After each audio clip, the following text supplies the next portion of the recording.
Hello and welcome. This is Cheryl. Thank you so much for joining me today. Welcome to 2026, and with the new month, we have new clubs. So these are the clubs for Spellbinders for January 2026.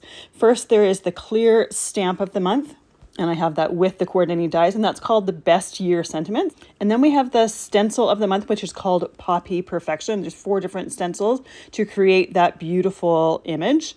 Then we have our embossing folder of the month. This one is called Cloud 9, perfect for skies with really kind of swirly clouds. Then we have the 3D embossing folder of the month, which is called Cottage Wall. And I like that you have the stripes on the one side and the flower on the other. You could do 2 different backgrounds with that. The die of the month is called Sunny Skies. This one is perfect for bright sunny things. I do it something a little bit different with it. Then we have our large die of the month, which is called Hummingbirds Delight. So pretty, and I do 2 cards with that one. Our stitching die of the month is called Butterfly Dance. I'm going to do 2 cards with that as well. The great thing about that one is you could do it with the stitching or without the stitching. So I'm going to do 2 different ones. Our Better Press and Foil Club of the month are joining. So we have the Press and Foil Club here, which is called Postcard Hello, with polished brass glimmer foil to go with it. And I'm going to be using this in both the glimmer system as well as the Better Press system. One of the reasons why it was combined.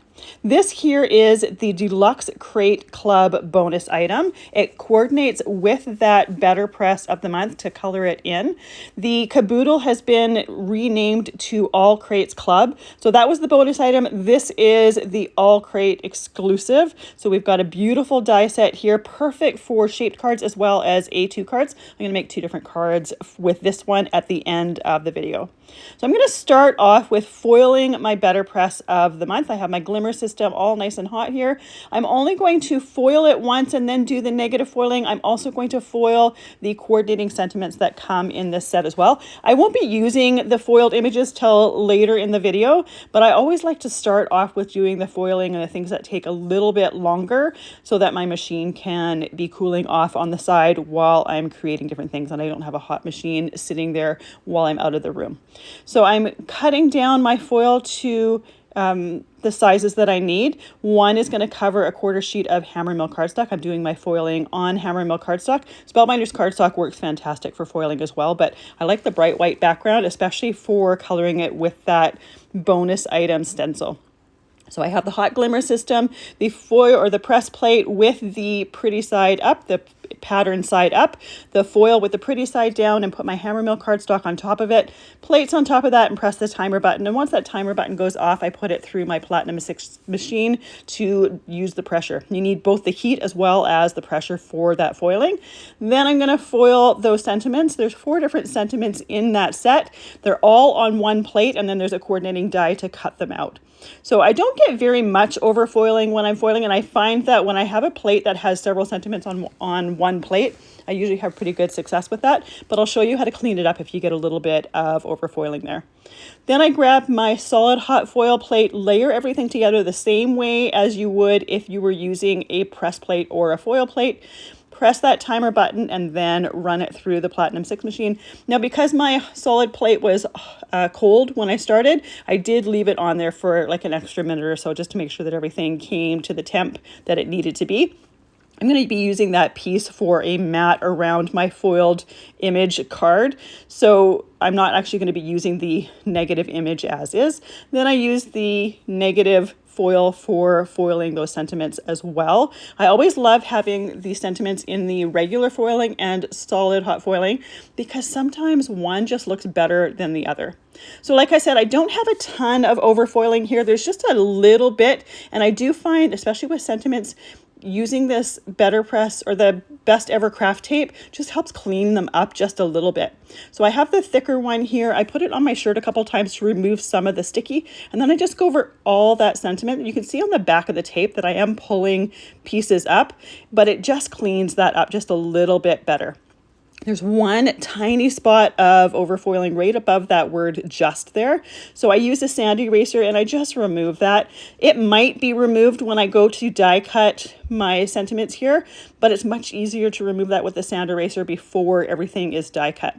A lot harder once those pieces have been die cut and they're a lot smaller.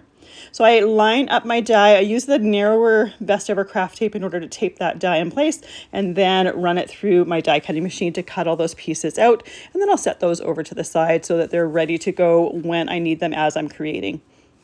Now, typically I will also do the sentiments when the color stamp of the month is sentiments. I'll also do a ton of different sentiments at one time so that they're all ready to go. But I know that I want different colors for my different sentiments, and I'm not sure exactly which sentiments I want in which color yet. So I'm just going to create them as I'm going and creating my cards. Some of them I'm going to create off screen. Some of them I'm going to be creating on screen.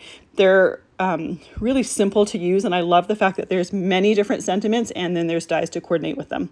Okay, so I'm going to start off with using the large die of the month. I'm going to create two different cards with this. One with the hummingbirds and the little florals there, and then another one with just the lower florals, if you will. Now, I am going to incorporate some interference inks with several different die cuts for different cards because I just love the shimmer. Typically, I use interference inks on white cardstock and then either use gray or black ink underneath it to show off both properties of that interference ink pad. Here, I'm only basically using it for the shimmer. So I'm going to be choosing similar colors to the cardstock and just use it for the shimmer, especially with this hummingbird because hummingbirds have that beautiful shimmer on them. So I just thought it would be perfect to use for that hummingbird die cut. I do have it mostly assembled. I want to leave the breast part off first because that breast part is like a pink color and I don't want to have the green ink over top of it. So I'm using Summer Garden ink, so it shows up green on white cardstock and then it has that blue interference to it. So on this green cardstock, we're going to see a little bit of that green color, but mostly we're going to see that blue interference when we tilt it into the light. On my flowers, I'm using Tropical Paradise interference ink. So this one has a beautiful bright pink, but when you tilt it into the light, it has a little bit of like a purple tone to it. So again, it's just going to add some extra shimmer. It's going to add something to catch the light on these die cuts here. So I don't ink the entire die cut. I ink it as if I was ink blending with, say, dye-based ink. So there's some areas that are lighter, some areas that are darker. And I also use that Tropical Paradise on the pink die cuts to go on the little breast of the hummingbird because I wanted that to be a contrasting color, but I also wanted it to have that beautiful shimmer to it. So Spellbinders die cuts are always really easy to layer together because when you're doing your die cutting, it'll leave an indent impression or a little outline impression showing you exactly where those top layers go. So it makes it really easy to assemble them together. I'm using Barely Art glue. I have it in a fine line bottle. This works perfectly for these little tiny die cuts as well as assembling my cards. I use this for pretty much everything when I'm creating. The only thing I don't use it with is if I am putting ribbon on something because it will just soak right through the ribbon and you'll see a little bit of a stain from the glue. So I'll use like a double-sided tape for that. But especially when you're assembling die cuts, using a liquid glue gives you a little bit of wiggle room. It helps you move that die cut in place before it starts to grab. So once I have those die cuts ready to go, I can set them to the side and I can start working on my card base. Now this die set, and actually several of the die sets in this month's clubs, have some great ones for doing shaped cards. So I have some waterfall cardstock here. I'm taping the die to the cardstock with some Best Ever Craft tape. I'm using just the narrow one, and I typically will do it on opposite sides. But because the outer edges of this die are pretty much the same as the quarter sheet of cardstock, I want to make sure that it's taped in place so it doesn't move and shift on me. So I have that piece. I'm also going to be die cutting a white piece of cardstock the same way as that waterfall cardstock. And then I'm going to die cut another white piece of cardstock with the window part. So that opening in that die, there's a separate die that you can put in there to die cut a window out of it. And I like the fact that it's a separate die, so you can pick and choose whether you want to die cut it out of there or whether you don't want it die cut out of there. So once I have those two pieces ready to go, I intend to put the window here, and I totally got lost in thought and totally forgot. But that's okay. I will re-put this piece right in the die, tape it back in place, and then put that window and do it again. So it'll work exactly the same way. I just ended up doing an extra step here that I really didn't need to do if I was actually more paying attention to what I was doing. But even with that die cut, I still tape it in place. I want to make sure that nothing shifts and moves on me when I'm die cutting. Now you could just put it through the machine without taping that piece in place, but I don't want to risk ruining a piece of cardstock because it shifted and moved and it didn't cut the same the way that I want it to. So I just tape it in place. It only takes a few seconds, and those pieces of tape get reused over and over again. So to add a little bit of extra texture to that front part of my card, I'm using the 3D embossing folder of the month, but I'm only using the part with the stripes. I just want kind of a, again, texture on the outside of it. I don't want that floral pattern in this piece. So I really appreciate the fact that it's really easy to get just that pattern or to get the floral in there.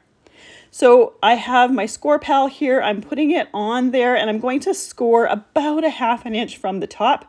We're creating a shaped card here, and one of the ways to do that is to put that die right on the folded edge of your top folding card and make sure you don't die cut the edge. The easier way to do it is this way here, where you're die cutting different pieces, you're scoring the top, and then you're creating a bit of a hinge on there.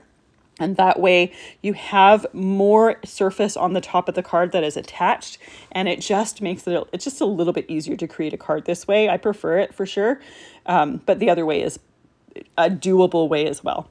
Now, before I put this open piece on my card base, I'm going to glue some of my pieces underneath this. So I have some of those leaves there that I've inked with some Modelon Distress ink. I have my Hummingbird ready to go, and I also have my florals ready to go. I want some of these pieces tucked underneath that window, and I want some of them laying over top of that window. So by using that liquid glue, I can move and shimmy things exactly how I want them to go. I can easily have pieces underneath and pieces over top. Now, the one thing, I don't let this flower dry quite long enough when I go to turn it over in just a second. So you might want to wait just a few extra seconds from what I actually do, but it's easy enough to fix it here. So I'm going to put this piece onto my card base. By doing this a separate piece to go on top of here, I just have a little bit more texture, and I'm able to use that outside piece with that embossing folder and have a different color inside the window. Another option would be to have the outside piece here flat and use that waterfall cardstock to just use that inner square-ish rectangle die. It's not actually a square, but it looks pretty close, to add a piece on top of it. I will do that in my next card. So they're going to have a similar-ish look to them, but created in a different way. But by doing it this way, I can easily tuck those pieces behind there. It just adds a little bit more interest to it. So once I have that on my card base, I can glue my Hummingbird in place, and then I can add my sentiment to the card. Now, what I did forget here is I had intended, there's some center pieces to these flowers. I had intended to use that solid foil piece to cut those pieces out, but I had forgotten while I was assembling. I will go back and do that in just a moment, so we'll have a little bit more of that metallic. I'm using that clear stamp of the month to add part of my sentiment. I'm going to do a combination of the clear stamp of the month with one of my foiled sentiments. I grabbed the stamp that I wanted to use. I'm using my Misty stamping tool so that I can stamp it a couple times. That way I know it's going to be stamped in exactly the same spot. I'm using that Tropical Paradise Interference ink. I end up changing my mind. I was going to just use the interference ink, but it looked a little bit flat. So I end up cleaning off my stamp with a damp microfiber cloth. And then I'm going to stamp over top of that sentiment with some embossing ink, Versamark pad here, and I'm going to heat emboss it with some clear embossing powder. That's just going to add a little bit of extra shine and a little bit of gloss and just give my card a little bit more texture. Even though it's got some texture from the embossing and from some texture from the die cuts as well as the interference inks, I always love having lots of texture on my cards. I think it makes them look a little bit more interesting. So once I have that embossed, I can put on the coordinating die set, tape that in place, and then I can die cut that sentiment. So that stamp set has 11 different sentiments in there, and it also has 11 dies. So all of those pieces there have coordinating dies to them. So I'm using one of my foiled pieces here in the bottom right corner of that window, and then I'm going to glue my die cut hello here. And I just love the combination of those two together. I think they just add a lot to the card, and especially once I remember to die cut and insert these pieces. Now off screen, I had put some enamel accents on the eye as well as the beak of the hummingbird. I thought I was taping, but I didn't realize until afterwards that I wasn't. So when I go to put that inside piece on that card or on that flower to the right, I'm going to need to be extra careful because I don't want to ruin that. Enamel accents is very similar to glossy accents. However, and it comes in a few different colors. It is colored as well as opaque. So I always like to use it on animals' eyes because it just adds that glossy dimension as well as it's nice opaque black. I also, when I'm doing birds, like especially hummingbirds, I like to put it on their beak. I don't really know why, I just like to do that. So I have it on both the beak as well as the eye. On my last card, I'm going to be using another hummingbird there, and I will actually show you on that card actually doing it because I'll remember to actually tape on that one. So the last thing I do is put a little bit of stickles on the end of the stamen of that flower there. It's just going to add a little bit of extra sparkle. It doesn't add any color. I'll set that aside to dry while working on my next card. So these die cuts are from that same large die of the month. You could use them together with the other one if you want, but I thought they'd make two interesting cards that look a little bit different. So I have the bottom leaf piece there die cut with some rainforest cardstock, and that top piece there is die cut out of wildberry cardstock. On my leaves, I just did a little bit of light ink blending with some Modelon Distress ink. On my flowers, I used that Tropical Paradise Interference ink on towards the center of the flower. And then I have some pieces for the center or for the middle of the flowers that are just die cut out of some Raven cardstock. So these pieces are really easy to assemble together, and I love the fact that the left 4 flowers as well as the right 4 flowers are all connected to each other, so it makes it really easy to assemble them. I just add a little dot of glue in the centers of the flowers and use my jewel picker tool in order to lift those die cuts in order to put them in the centers of those flowers. And I do make sure that the die cut edge is facing down. I never like to see the back side of it, so I always try to make sure to flip them over to make sure that they're facing the right way. So when you see me fiddling with the die cut like I just did, it's because I'm flipping it over to make sure that the right side is up. And then I can lift that piece up and just lay it right on top of that glue. So once all those center pieces are in there, here we have our finished piece, perfect for the front of the card.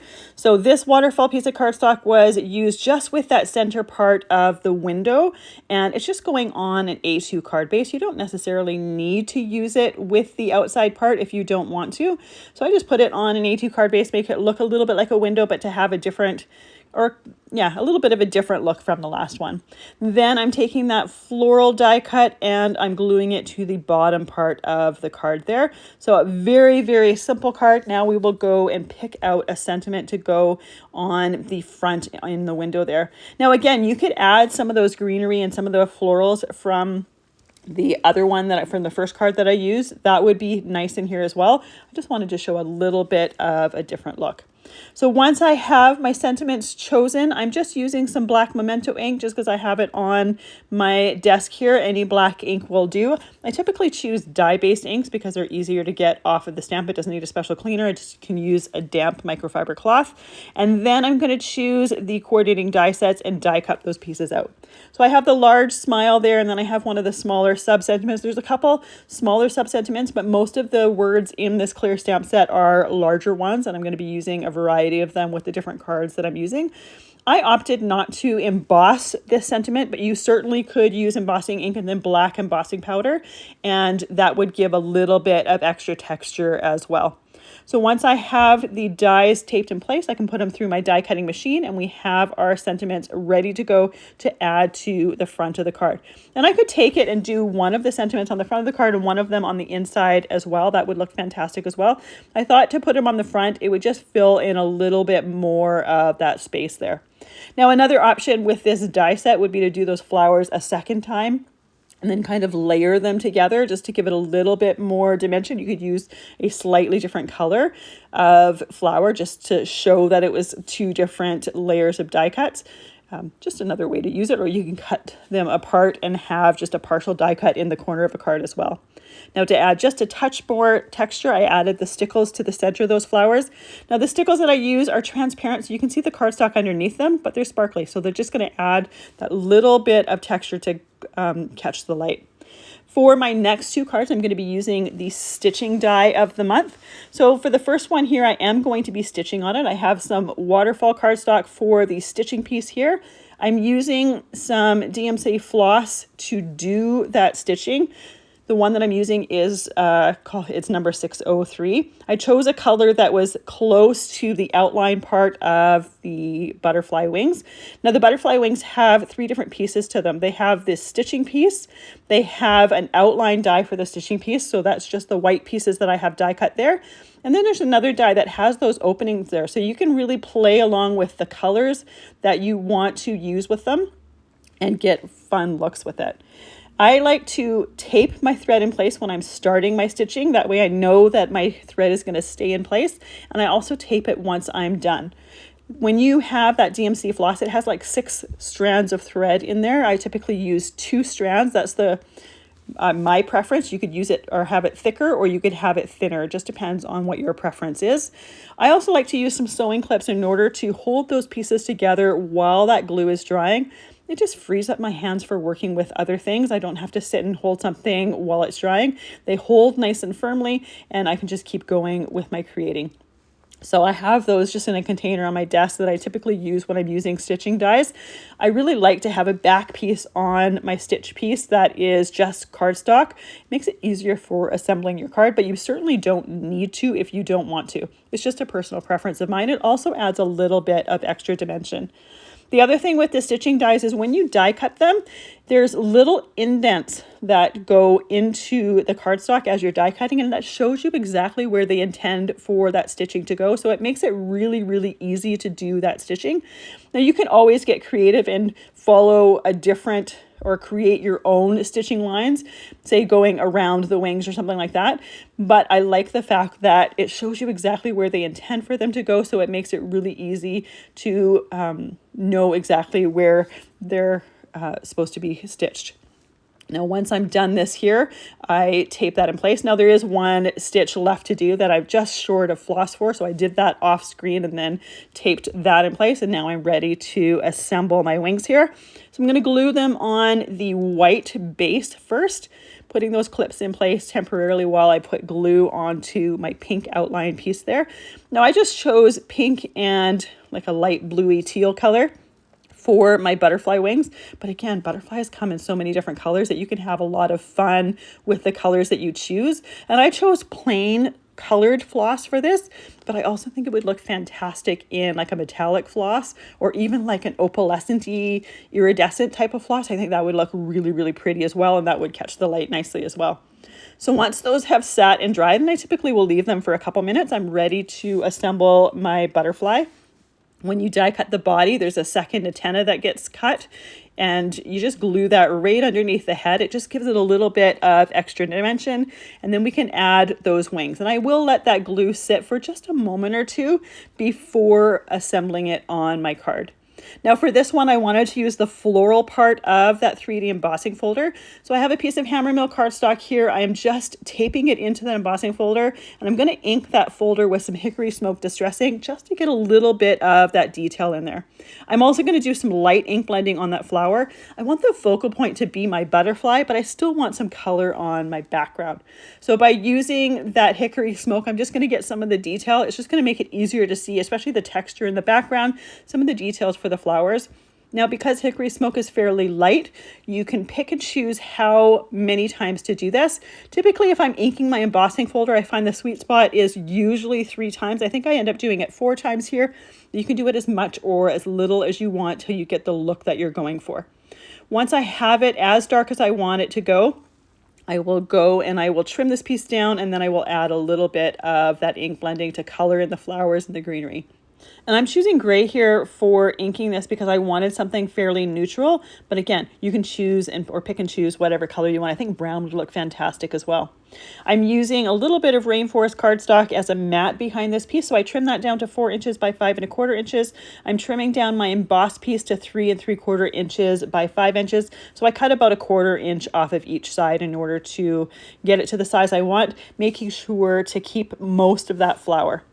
For my greenery, I'm using Mowed Lawn Distress Ink, and I'm just being very light about it. I might get the odd little bit on the background piece on the underside or on the yeah, the background, but I'm just being fairly light. I just want a hint of color here. Again, I want my focal point to be my die cut butterfly, but I don't necessarily want to keep this white, although you could certainly if you want to. For my flower, I first do a little bit of ink blending with some Kitsch Flamingo, and then I go in with some picked raspberry just to darken the inside part of it.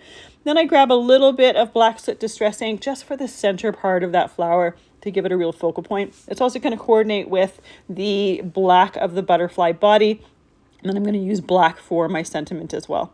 So I glued my mat here, and you can see that I die cut right out of the center of that piece. It was a piece that I thought I might use on this card, but I was forgetting that I wanted to use the 3D embossing folder, and I didn't want to have the flower background plus a flower die cut. So I'll use that at the end of the video on my last card, so it doesn't go to waste at all. But I regularly will die cut in the center part of my mats, especially if I'm using specialty cardstocks. It just extends that cardstock a little bit, stretches it out a little bit more, makes it last a little bit longer, and you're never going to know anything was die cut of the center there because we've got pieces on the front there that are going to completely cover it. So I chose the 4 and the U for the sentiment for this card, grabbing the scraps from my last sentiments, trying to get as many of out of those as possible. I'm going to heat emboss the sentiment for this one, so I'm using my embossing pad, my Versamark pad. I also put a little bit of embossing powder tool on my cardstock to make sure that that powder is only going to stick to that Versamark ink. And then I'm going to heat emboss it with some black ink. I think it's going to tie in really well with the black in the center of the flower as well as that black butterfly body. And because it's embossed, even though we have an embossed background as well as die cuts and ink blending, we have a lot of texture to it, but I like the shiny part of the embossing because the rest of the texture, while it adds texture, there's not really any different finishes. It's all pretty matte finish. So by adding that gloss from that heat embossing, we have a different finish on the front of the card. So then I lined up my 4 and the U dies using that Best Ever craft tape in order to tape it in place and die cut those pieces. Now we can add that to the front of the card. So I don't want to cover up more of that flower, so I'm going to keep my sentiment towards the left. We'll cover a little bit of it, but not too much. But again, I love the fact that these sentiments have coordinating dies for them, so we can pick and choose whether we want. You don't have to die cut them all. I do end up die cutting them all for these cards, but you could always add sentiments to flatter pieces if you wanted to stamp it right to the card. Now, just to add a little bit more texture, I put just a touch of stickles on the antenna of the butterfly, just a touch of them around the outside of the wings. Again, it's just going to add a little bit of sparkle. It's not going to add any color.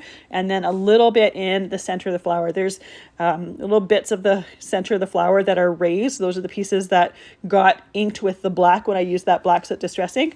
So I'm just adding that to them. It's just going to add a little bit of sparkle, something to catch the light. So I'll set that to the side so that it can dry while I'm working on my next card. Now this is using that same die set, but I'm not going to stitch on this one. I chose to do that solid piece out of some white vellum. This is from Pear Blossom Press. And then I'm going to ink blend on top of it with some interference inks just to add that interference color to it. So I'm not doing any stitching on this one. So you don't have to use this one with stitching all the time. If you want, you could use it this way. And I'm choosing to use vellum in the center because I want it to be a little bit transparent, but you could also use like a white cardstock if you didn't want that transparency. So I'm going to ink blend on these wings with some of that Summer Garden interference ink on the green wings, sorry. I added a little bit of Hickory Smoke Distress ink to the center just to get a little bit of contrasting color.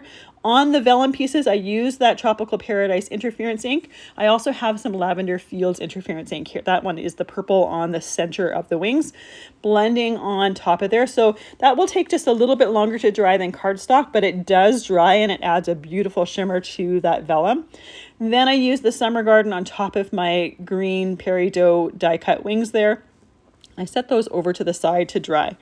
I have some florals from this die set that I'm going to be using on this card. So I just did a little bit of ink blending with some Mode Lawn Distress ink for those ones, and then set those to the side to dry as well. Now I'm ready to assemble my butterfly. So I'm adding a little bit of glue at the bottom part of my green die cut here. I'm trying not to add too much because it's going on top of vellum, and vellum does not like moisture. So I try to be as minimal as possible. And by putting it beneath that die cut, it's hiding it. So when it stains the ink on that die cut, you're not going to see it at all because it's behind the green piece there. Then I'm ready to assemble the flowers. Now you could make these daisies if you want. I chose to do echinacea. Personally, yellow is my least favorite color, so I typically don't do many yellow flowers. So I typically, for this type of flower, will choose echinacea because I just like the pink color with the black or say dark brown center. There's two separate pieces for flowers, or for petals. They do actually line up perfectly with those to add a little bit of extra dimension. So for that top one there, I lined it up perfectly as it was intended. For the other ones, I move them a little bit so that all three flowers don't look identical. They look just slightly different from each other. So you can make them identical if you want. They look great like that. But because I have three together, I just thought it would be nice to make them look just a little bit different. Then we can glue on the stems to them. I don't glue on the leaves. I always wait until those pieces are on the cards before I glue on the leaves.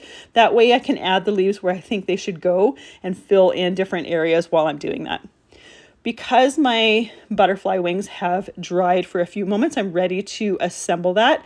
And just like the vellum piece on beneath the green, I make sure that I don't have any glue on the vellum when I glue it onto my card as well. So when I go to glue it on my card, I'm only going to be adding glue behind that green die cut.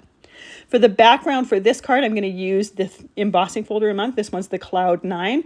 So I have a piece of hammer mill cardstock. I'm using that same hickory smoke ink to ink the background. When I ink my embossing folders, I will touch both sides of that embossing folder.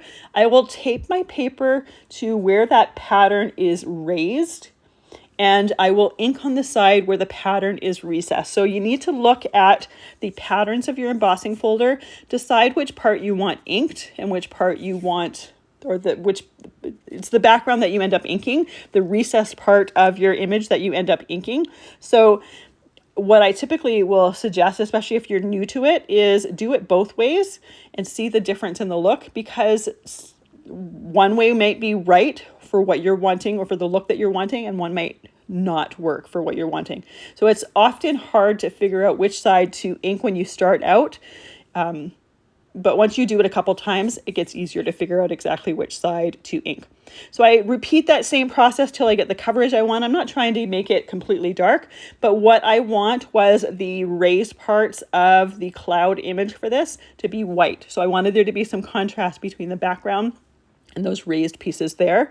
So when I inked that, I kind of inked it in a circular motion. So if I get any streaks of ink on my background, they kind of work with the look of that embossing folder. I trimmed my embossed piece down to 3 3/4 inches by 5 inches. I'm also using rainforest cardstock for the mat on this one, or sorry, that's peridot cardstock, and I trimmed that to 4 inches by 5 1/4 inches. And now we're ready to add our die cuts to the front of the card. Now I chose to do 3 flowers here to kind of fill in that area a little bit more. So I will raise that first one up just a little bit higher to kind of fill in the right side of the card a little bit.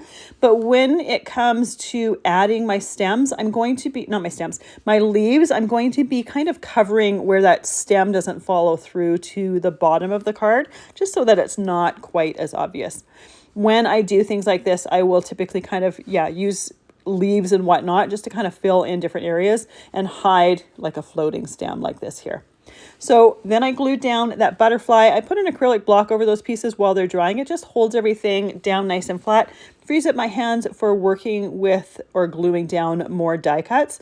Now, especially because this background is an embossing folder, so there's not a lot of surface area that's raised there. I want to make sure that I'm generous with my glue so that the glue has contact with some of those raised areas. I want to make sure that I put it down nice and securely. And like I said before, when it came to gluing down that butterfly, I just put the glue behind the solid green cardstock pieces. So you can actually still see the pattern of that sky, of that embossed sky behind the vellum wings. And then I add a little bit of stickles in the same way that I added them to this last card, just around the edges of the butterfly wing, just to touch a little bit on the antenna, and then dots of it in the centers of the flowers, just to add a little bit of extra sparkle. So I'll set that over to the side so that it can dry while I'm working on my next card. So this is using the die of the month called Sunny Skies, and it would be great in shades of yellow to create kind of like a sunburst. in my mind, it looked a little bit like a peacock tail. So that's where my mind went when it came to color choices. Now, I've already said that yellow is my least favorite color.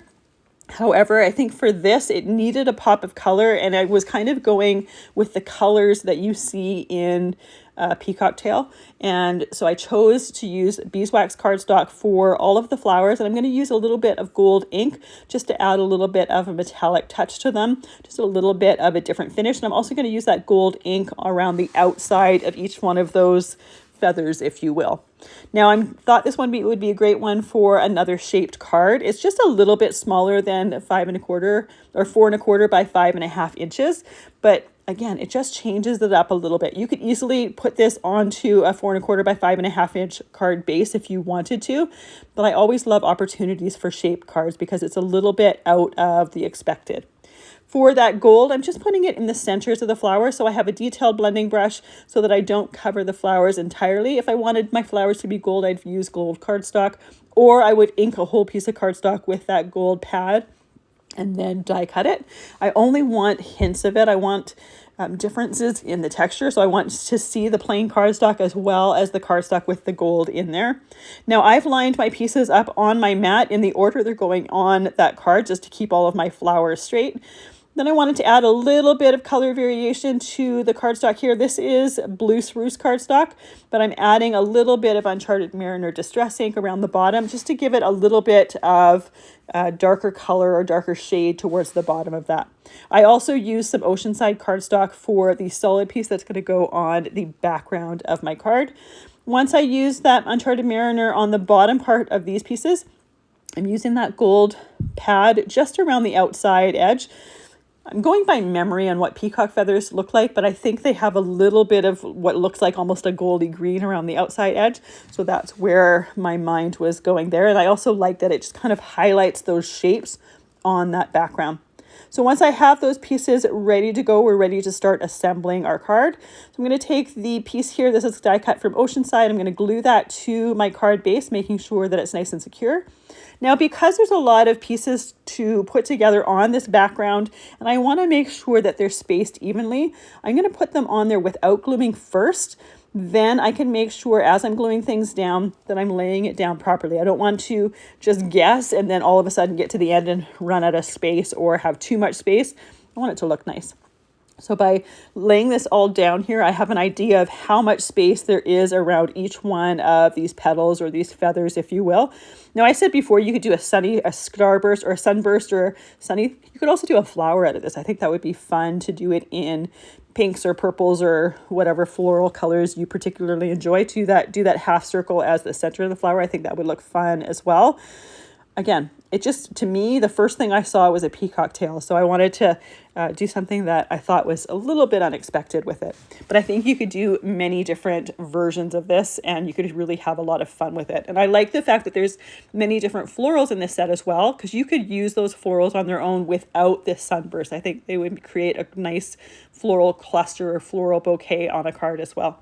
So for all of the flowers, I die cut the center pieces in black cardstock, so it would give it a nice focal point in the center. And just like I said before, the die cuts are really easy to assemble and layer together. This flower here is for the center part, so we only need one of them. The other ones I have two, so I'm going to assemble one of each one of them on screen. The other ones I'll assemble off screen. Each one of those has, or some of them have, separate leaves other than that center flower.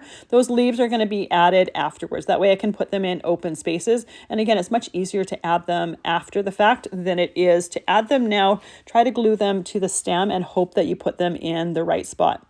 These flowers here that I'm assembling there have 3 different layers to them. So they have that bell shape, then they have the flower center. So that is die cut out of the Raven cardstock. And then they have another over layer that has a die cut or an opening piece in to show the flower center. So that gets glued on top of it. For that final piece there, I just put 4 little dots around the outside of that shape. These pieces are really quite tiny. You can even use a jewel picker tool in order to lift them up, but I find that they're not quite too small to lift up with the fingers. Then we can add that or assemble that last flower there. There's a large inside piece that goes on the back, and then we put our front piece on. And I have a feeling some of these florals are similar to ones in other die sets, so you could use other florals in place of these as well, or you could use these with other die sets as well. So it adds a lot of variety with what you can do with them. And you could even take these and add them to, say, the butterfly die, add different florals with that, or even the first couple cards that I did with those florals. These would be some great alternatives to those florals as well. So once I have my florals assembled together, I'm ready to add them to the base of the card. And like I said, there are some separate leaves here that I'm going to be adding right to the base of the card. This way I can see the way the stem curves and how much space is in that opening. And I can figure out exactly where the leaves look right in those openings. I find that this is the easiest way to do it. It's the way that I prefer to do it. But if you prefer, you could add the leaves ahead of time. It just makes it a little bit more challenging to fit them in the spaces if you happen to put a leaf where it doesn't necessarily fit or goes outside the die cut lines, which might be the look that you're going for, but that's entirely up to you. So once I have those florals down, I can add the leaves to them. Now, some of these leaves you'll have to die cut a couple times to get both sides of the image here. And some of them you'd only need to die cut once. I don't remember which ones I had to die cut multiple times and which ones I had to die cut just once. And then you can pick and choose how many or how few leaves you put on them. Some of them I put 2 leaves. Some of them I just put a single leaf on there. Because I didn't want to overcome the florals with those leaves. But they're really easy to add, really easy to figure out where it looks best or where there's space for them in that shape. And once I have the leaves on here, I'm going to add stickles to the centers of the flowers again. I often like to add them to the centers of the flowers just because it adds that extra little bit of texture and that extra little bit of sparkle. I also have a hello sentiment here. This one is stamped out of that Uncharted Mariner Distress ink and then die cut with the coordinating die set. I didn't do it on screen because it's just stamped and die cut. I've already done that. It's the same as what I've already done. And then I also chose one of the foiled sentiments to go with it. That's going to coordinate beautifully with the gold ink that we have on that beeswax cardstock. Just going to tie in a little bit of the metallics there. So once I have the stickles on here, I can set this aside to dry as well. And I just love the shape of this card. It's not traditional for a shaped card, but it's just fun. This one would be fun to have on the mantle because it's just a pretty shape, just something a little bit non-traditional. So I can set that aside to dry. And now I'm going to be using the stencil of the month to create that beautiful poppy background. So I said before that this stencil had 4 layers to it. It's actually got 5 layers to it. I'm going to do my poppies in pink tones to coordinate with the other colors that I'm using for florals in this video. You could easily do them in reds. You can do them in yellows and oranges if you prefer those colors. There's so many different colors for poppies, so you can get really creative with it. For the first colors, I'm going to be using Kitsch Flamingo as well as Picked Raspberry, and I'm going to use those same colors for my second layer as well. I'm just going to be a little bit heavier handed with the second layer so that you can definitely see the difference between the different petals. I don't want them to kind of just blend into each other. I think this set would also be great for Remembrance Day cards. It would be great for like florals, for birthday cards, for sympathy cards. I think you could do a lot of different things with these, and they're really easy to layer together. So to add a little bit of extra texture for my third layer for the petals, I'm going to be using the Tropical Paradise Interference ink. It's just going to add that beautiful shimmer to it. It's going to coordinate beautifully with these pinks here as well. But I always love, again, finding different ways to add different textures and different finishes when I'm creating. So the one thing to note about this third stencil here, you can see that it's shifted down a little bit. And I make a mistake here. First of all, I used the wrong brush. I used my Summer Garden brush with that Tropical Paradise Interference ink. You definitely want to be using the correct brush. That's why that first petal looks a little bit off of the other ones. The other thing, those 3 dots on the bottom, don't do that with this layer. That's not supposed to be this layer. That's supposed to be the centers to those poppies. So I will be finding ways to fix this once I'm done. I could have redone this, but sometimes I like the challenge of fixing things. It just gives you or makes you be a little bit more creative. And again, sometimes I just love that little bit of extra challenge. So this layer here, we have our greenery. And we also have the centers to the poppies. Now the centers are in 3 different stencils. So there was those dots from that last stencil. I'm going to be doing that with Hickory Smoke. There's the centers from this stencil here. I did that with Black Soot Distress ink. And then my 3rd layer for my flower centers, I'm going to be doing it with black texture paste. It's another way that I love finding or adding extra texture to my cards is when I'm using layering stencils. I first of all love to use interference inks with it to give it that extra bit of texture, but I also love picking one area to use either texture paste or glitter paste with.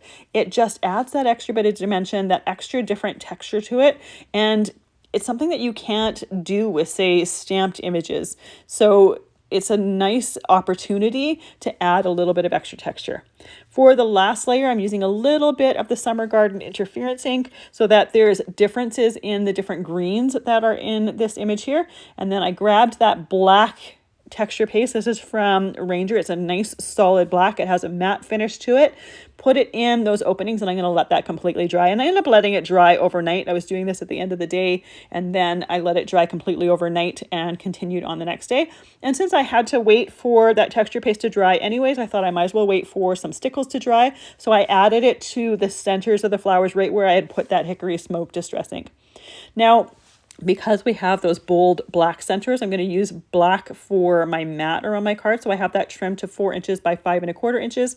And then I trim my stencil image to 3 3/4 inches by 5 inches. And then I'll glue those to a white A2 card base.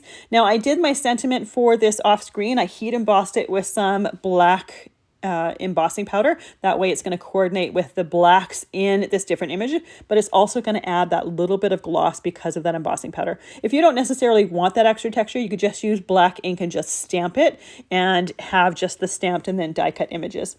Now here is where I'm going to get creative and cover those 2 pink dots. And like I said before, I could have easily re-stenciled it, but I just like the challenge of fixing things sometimes. I think it just makes you stretch your creative juices. I also wanted to show you, if you happen to do what I did, how to fix it. So I chose sentiments that had a few areas that were a little bit more solid. Now I wouldn't necessarily always put my thank you in this way, but because we're fixing those little pink dots there, it works. Now another option would be to use a completely different sentiment that has a more solid background, and that would work as well. So now we're ready to color our foiled Better Press of the Month image. So there's 2 different stencil in this bonus item here. Now each of those stencils covers several different places. So we're not doing one stencil and then the other one. We're going to be moving them around. So I am using some scrap paper to cover the piece here so that I don't accidentally get ink where I don't want it to. Now I should have put some scrap paper underneath there as well, because there is an area where it goes through the stencil. You don't actually see it in the video, but in real life you can see that there's a touch of brown where it's not necessarily intended. But again, like I said, you don't see it in the video. Just be warned that if you are using really large brushes like I am, you might want to cover as much as you don't want to get ink on as possible. I'm using the Spellbinders brushes because I like the fact that they kind of just give a kiss of ink, and you can always be heavier if you want, but I wanted the colors to be fairly light, and I wanted to blend a little bit of the pink into the brown. So I thought using the larger brushes would be the best for that. So I used the Vintage Photo for my browns there. I used the Kitsch Flamingo just to add just a touch of pink to the belly of the bird as well as the tips of the wings. I thought it just added a little bit of what you wouldn't necessarily expect. I also use that Kitsch Flamingo for the flowers. For the leaves, I'm using the Mowed Lawn, but I'm also going to go over top of it with the Summer Garden Interference ink just to add that little bit of extra shimmer. This image was foiled, so we have some shimmer from that metallic, but I always love the look of the interference ink with it as well. I'm still using that Mowed Lawn underneath there, so we're just adding just a little bit of that shimmer on there. Now, just like I was doing when I was stenciling the poppies, I am going to use the same colors for the second set for my stenciled leaves here, but I'm going to be a little bit heavier handed. It's not a huge color variation, but it's just going to give a little bit of color variation between the different leaves. Some of them are going to be a little bit darker, some of them a little bit lighter. It just adds variation. You could always use 2 different greens if you wanted to, but I didn't want to add any more colors to it. And just like the first set of leaves, I also go over it with that Summer Garden Interference ink just to add that shimmer. Then I'm going to use it in my guillotine trimmer in order to trim that down. So I am using my finger guard on my trimmer here, that clear guard, and I'm pressing that to the left, and I have the outside foiled edge of my image. I'm just kind of using that guide to trim around it, making sure that the space around it is the same for all sides. Then I trim my solid hot foiled piece to 4 1/8 by 5 3/8 inches. So it's really narrow edge around the outside edge. And yes, we are going to see some of those white parts to the foil. I don't necessarily mind that. Sometimes I do mind it, sometimes I don't. It really depends on the image. Now you can see that I glued that upside down. It's because I minded seeing that white when it was on top of the image, but I didn't mind seeing it at the bottom. Because there's more foil at the bottom and because we've got the colors from the stenciled image there, I get focused on those pieces there, so I don't mind the white pieces showing on the bottom.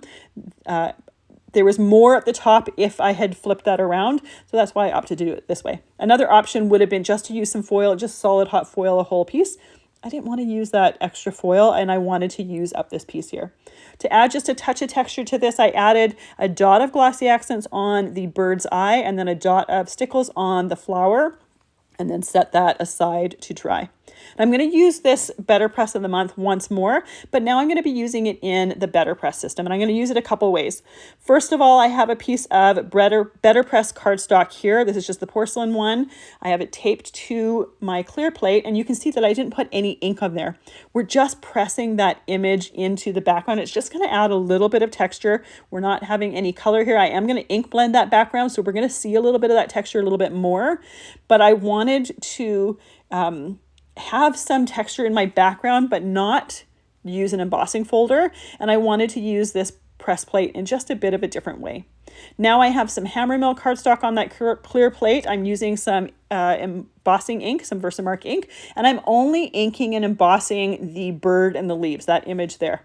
I'm going to heat emboss that with black powder. And once I'm done stenciling it and coloring it in, I'm going to fussy cut around it. Now, it would be great if there was a die that did this, but there's not. So fussy cutting it is. It's just going to give you, again, a different way of using this plate. The way press plates are, you can't really selectively only press an area. You're still going to get the indent or that recessed area from the pieces that you don't use. So for the look that I was going for this piece here, the best option was to heat emboss that image, color it, and then use my detail scissors to do some fussy cutting. Now I also want some heat embossed sentiments for this card, so I'm using that sentiment press plate that comes in the Better Press of the Month. I'm putting some embossing powder tool on my cardstock. I'm going to ink it with Versamark ink, and then I'm going to heat emboss it with black embossing powder. The same black embossing powder I heat embossed the image with, so the sentiment is going to coordinate nicely with my image.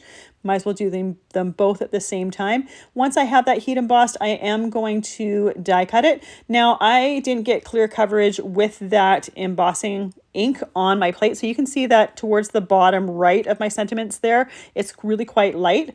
I only wanted the just because, so that one worked well enough to use that. I didn't bother to do it over. I don't necessarily need the other ones. Definitely don't need them for this video, so the ones that I think can be salvaged, I will keep them and save them for future projects. The ones that I don't necessarily love, that I don't think turned out quite nice as nice as I would like them to, I'll just toss those. So I'm going to use those same stencils and I'm going to color in my image the exact same way. I am using the scrap pieces of paper to cover different areas here, but I really don't need to because I am fussy cutting them. I do it here mostly out of habit than necessity, as well as the fact that I just wasn't really thinking about the fact that I had planned on cutting it. I knew I planned on cutting it, but I wasn't really thinking about the fact that I didn't actually need to cover those areas. Again, like I said, it was more habit than anything. So I'm coloring them in exactly the same way. I'm using Vintage Photo as well as Kitsch Flamingo for the bird, for the belly, the tips of the wings. I'm using that Kitsch Flamingo, and the rest of it is in the Vintage Photo. And then when it comes to the flowers, that is going to be in the Kitsch Flamingo. I didn't mention it last time, but I used the hickory smoke for the bird's beak as well as the center of the flower. And then for the leaves themselves, those are going to be that mowed lawn with a little bit of the Summer Garden interference ink on there. Now, I didn't do any interference ink on the flowers for this, but you certainly could put a little bit of the Tropical Paradise interference ink on there if you wanted to. I thought there was enough shimmer on just having it on the leaves. I tend to put them on the flowers more than leaves or greenery, so I thought I would leave them off here and just have it on the leaves, but you certainly could add it if you wanted that extra bit of sparkle.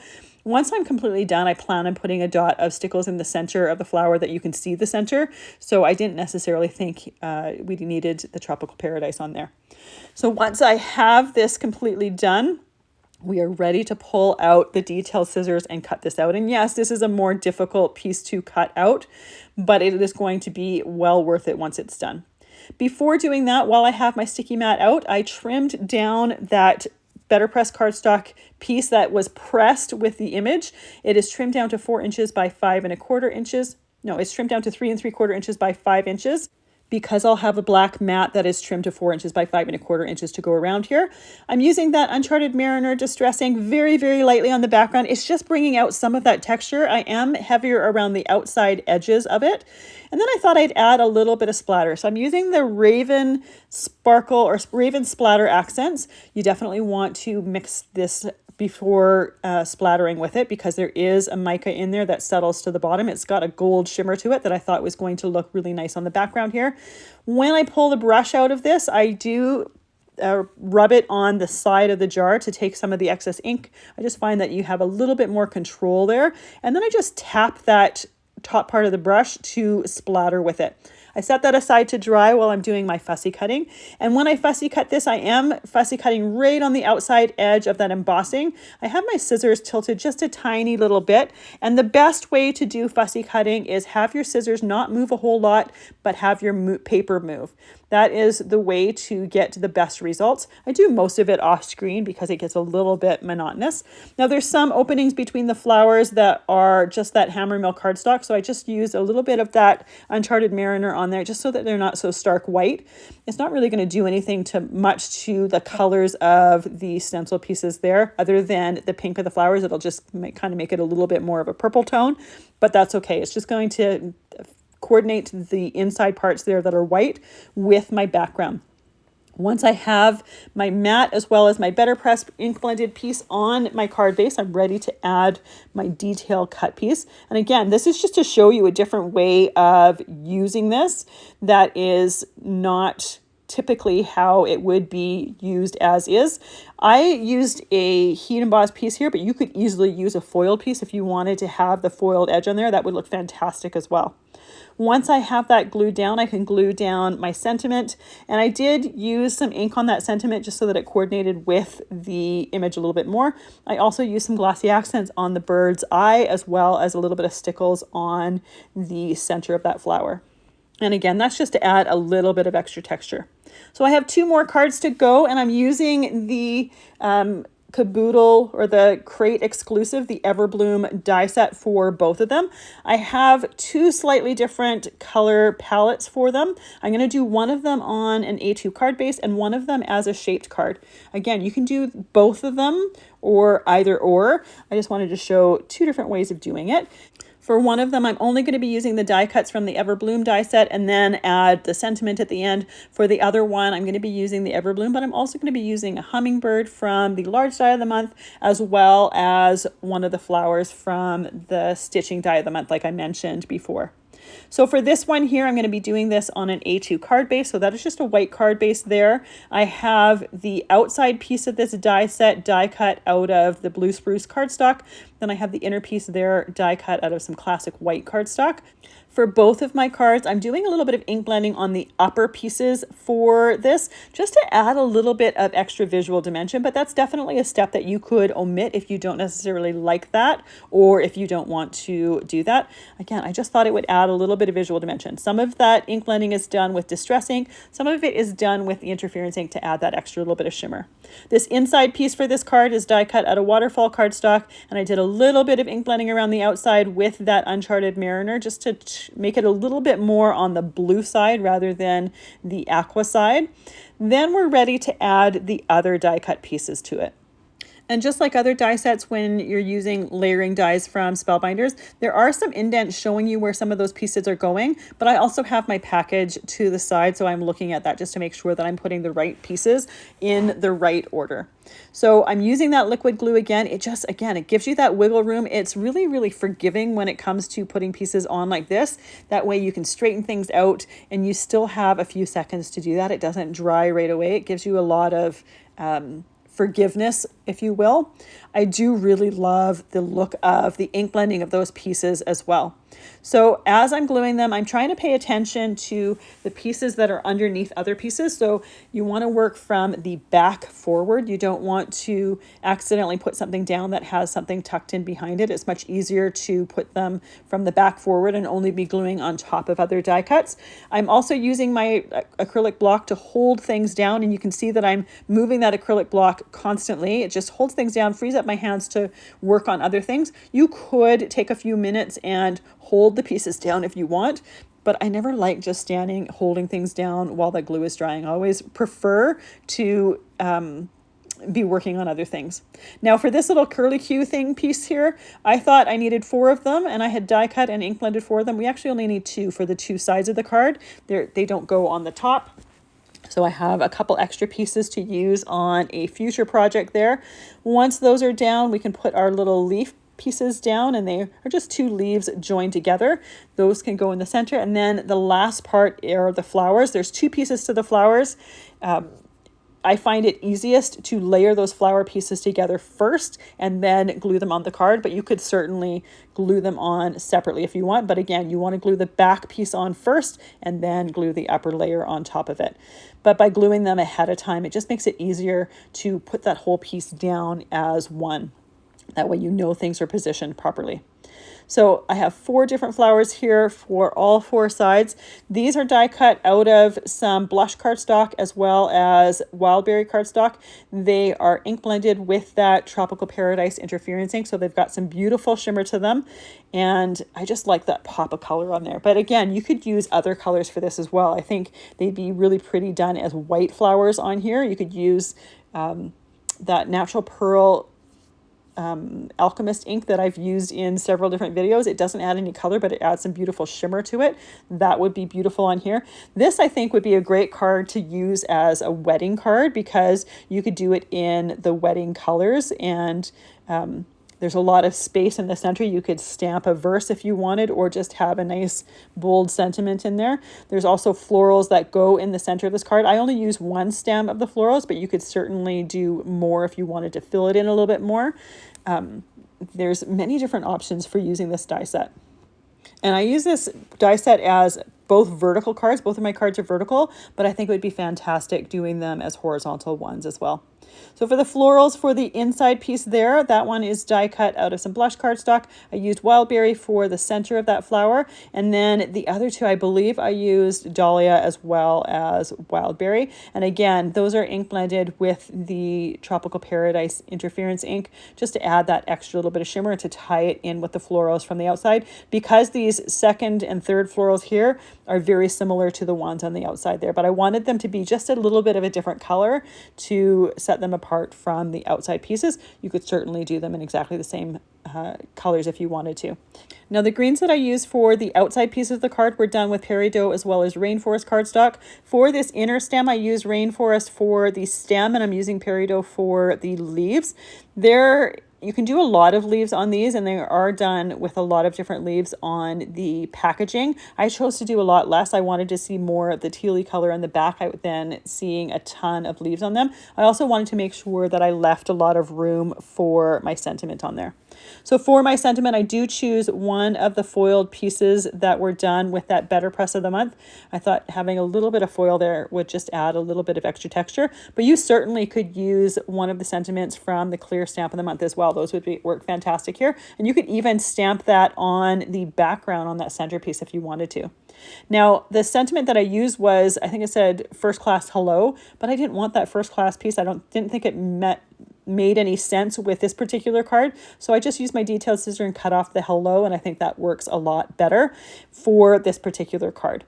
So last card here, I'm going to be doing a shaped card base. There's that outer piece there. I'm going to do it in the same way that I've done shaped card bases throughout this video. I'm laying that cardstock on the die. I'm going to use a little bit of that Best Ever craft tape in order to tape that in place. You want to make sure that you don't see the edges of the die part on the outside of the cardstock. Otherwise, you're not going to have a complete die cut. So once that is taped in place, we can die cut it. So this piece here is for the back of the card. I already have a piece die cut with some blush cardstock for the front of the card.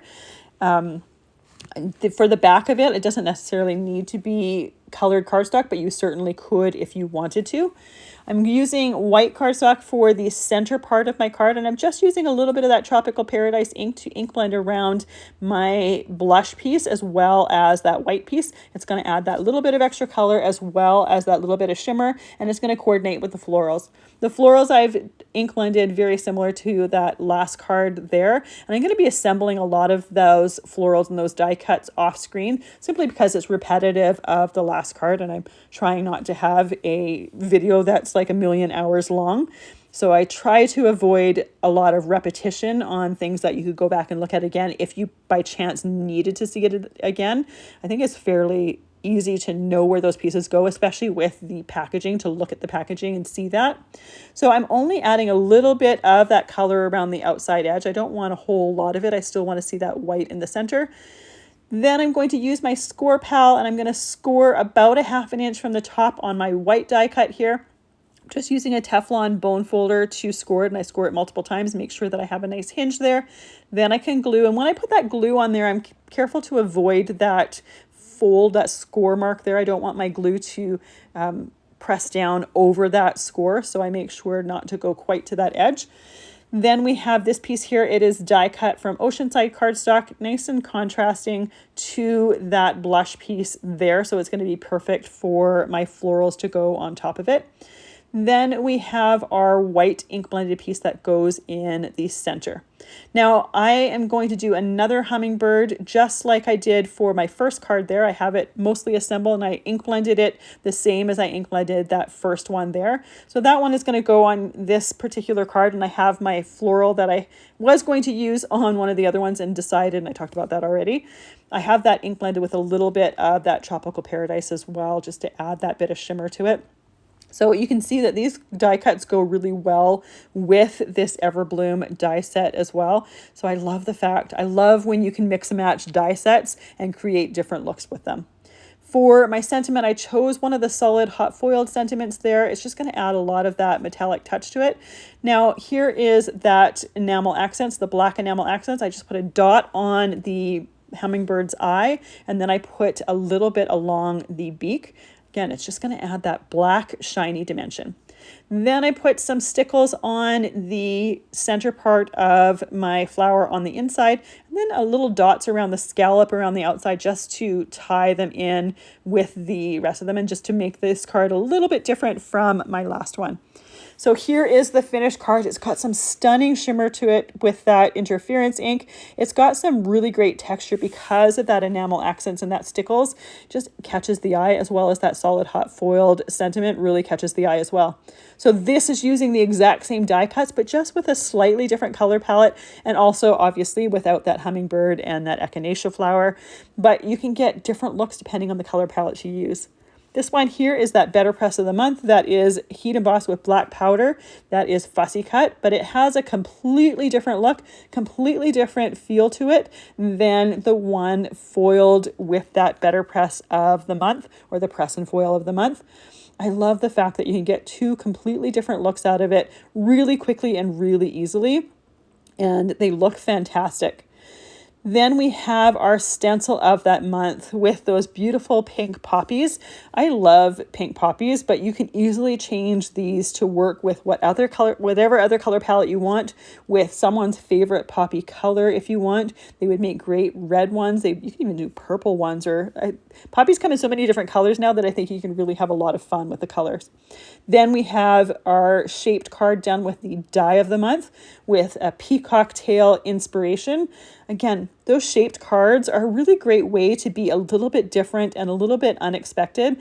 So die sets that give that opportunity are fantastic to me. This one here uses the embossing folder of the month for the background, as well as the stitching die of the month without any stitching, but we have some beautiful shimmer from those interference inks. And then we have that stitching die stitched with the 3D embossing folder background that has a little bit of light ink blending on it. Then our first two cards done with the large die of the month. This one is super, super simple, but really, I think, quite effective. And then our first one with that pretty hummingbird with the interference inks, the textured front using the embossing or the 3D embossing folder of the month.